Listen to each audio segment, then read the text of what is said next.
coletiva à imprensa, a Prefeitura de Sorocaba rebate relatório da defesa do ex-provedor da Santa Casa. Dicas para a escolha adequada do cãozinho de estimação para conviver no espaço da sua residência. E os preparativos finais para o desfile da Escola de Samba, 28 de setembro, em Sorocaba.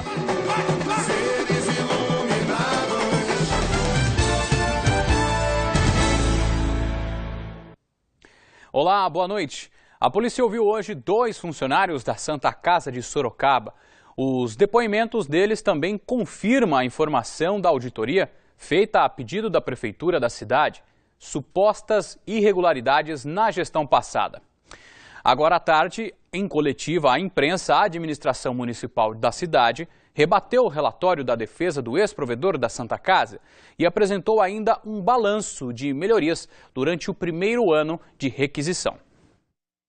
Na coletiva, o prefeito Antônio Carlos Panunzio anunciou o aumento de repasse da prefeitura ao hospital de 19%. Ou seja, em 2013 a Santa Casa recebia 57 milhões, agora são 68 milhões de reais. É uma outra Santa Casa, essa Santa Casa após a requisição feita pela Prefeitura.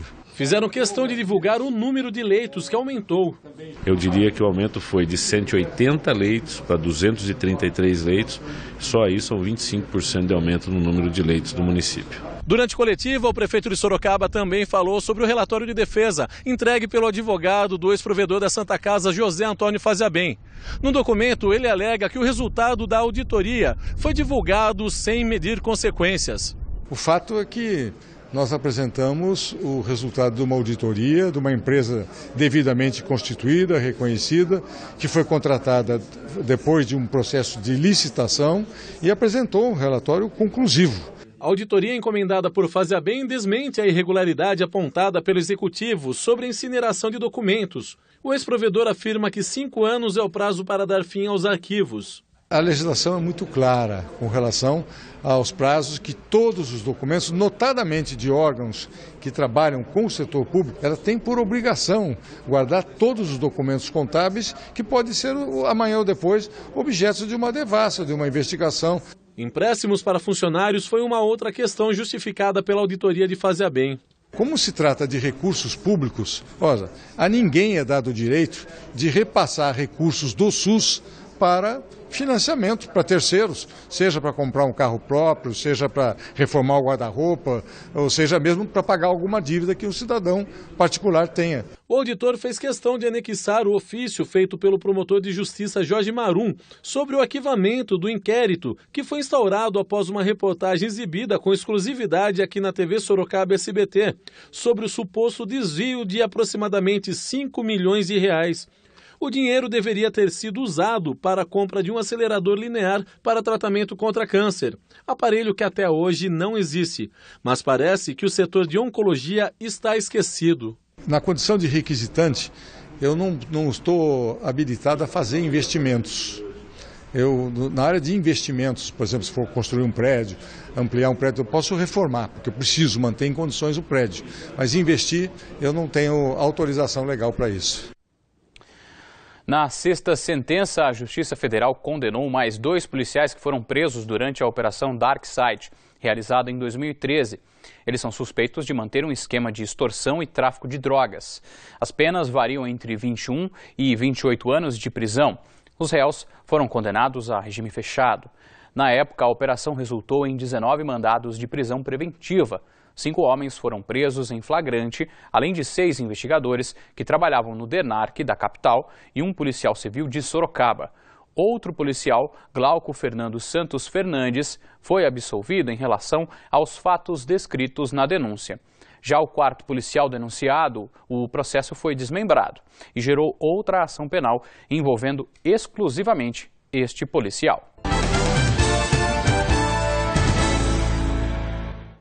Bombeiros combatem neste momento um incêndio que atinge um barracão de materiais recicláveis no bairro JS Carvalho, em Sorocaba.